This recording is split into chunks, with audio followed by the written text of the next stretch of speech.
Assalamualaikum warahmatullahi wabarakatuh. Perkenalkan, nama saya Rangga Ramawan dari Prodi Sistem Informasi Universitas Terbuka.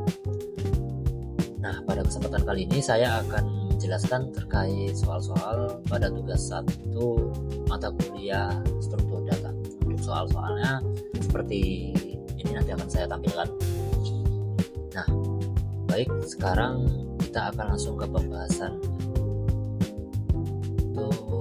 Pada soal pertama,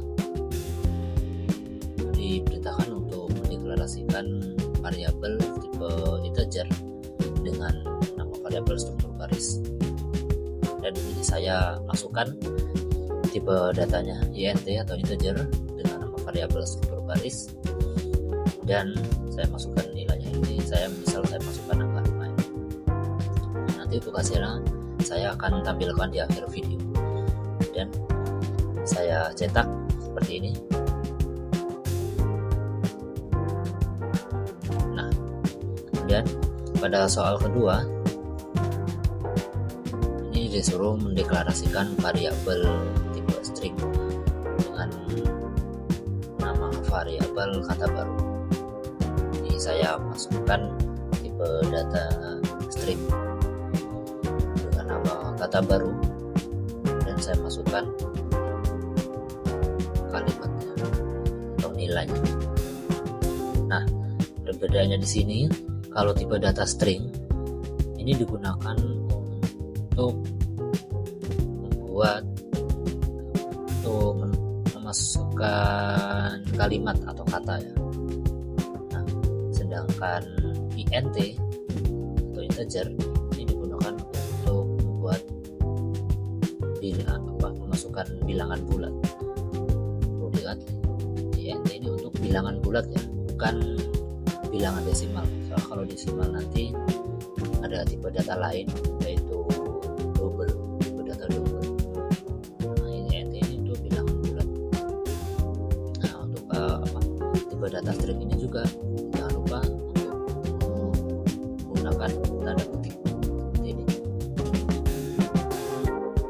Ini sebagai konfirmasi ya, kalau ini tipe data string, dan biar supaya tidak error.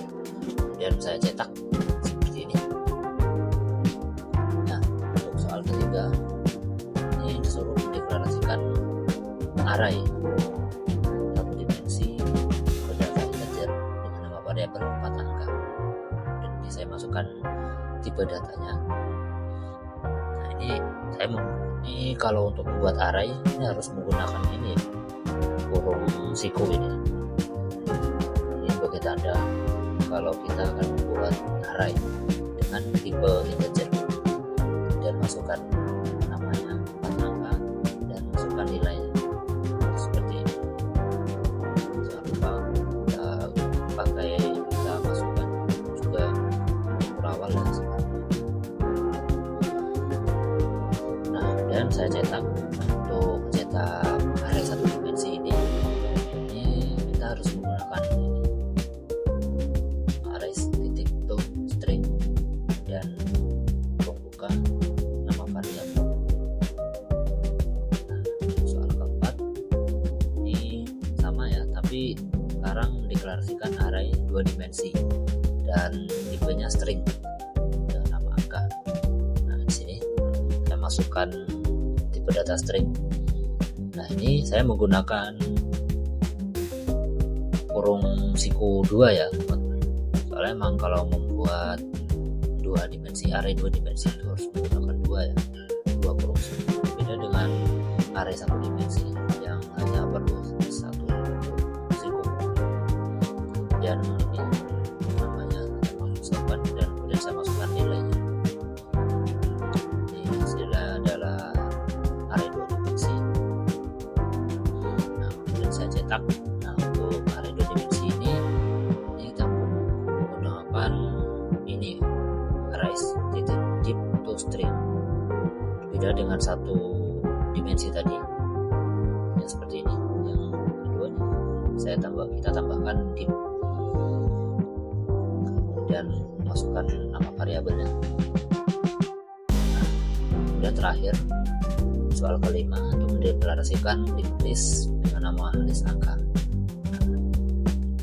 Dan ini saya masukkan ke datanya di list, dan ini tipe data variabel Inggris dengan tipe data integer. Nah, ini saya menggunakan kurung sudut ya, bukan kurung siku. Beda ya, kalau kurung sikuan tadi digunakan untuk membuat array. Nah, sedangkan kurung sudut ini kurung siku tadi membuat array. Kalau kurung sudut ini untuk menentukan tipe data generik ya, seperti ini. Nah, ini kan saya membuatnya integer ya, tipe data integer. Ini berarti kalau dalam variabel ini hanya bisa menggunakan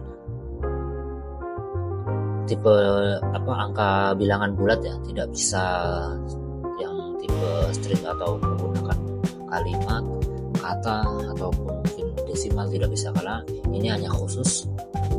Ini maksudnya sudut siku ini khusus untuk tipe data integer. Nah, dan ini saya masukkan nilainya 22 ini. Nah, dan cetak. Nah, kalau supaya bisa nanti mencetaknya ini, jangan lupa untuk mengimport library-nya yang dibutuhkan ini, seperti ini, supaya nanti tidak error ya. Nah, seperti ini. Dan saya akan coba langsung aja jalankan terminalnya.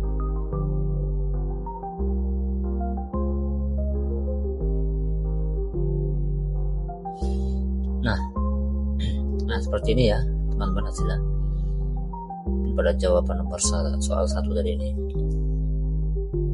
mendeklarasikan tipe data integer dengan nama struktur baris nilainya. Dan kedua, tipe data string dengan nama variabel kata baru, dan ini kalimatnya. Nah, ini tidak ada tanda petiknya ya, karena tadi cuma untuk mengkonfirmasi kalau ini adalah tipe data string. Dan ketiga, array 1 dimensi dengan nama 4 angka, dan ini nilainya seperti ini. Dan untuk 2 dimensi seperti ini. Nanti bisa seperti tabel ya. Nah, kemudian yang terakhir dengan list angka dengan nama list angka. Nah, ini hanya khusus untuk tipe data integer atau bilangan bulat ya, teman-teman.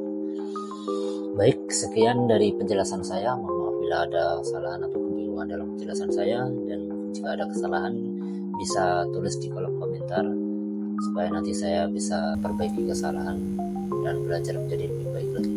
Terima kasih. Assalamualaikum warahmatullahi wabarakatuh.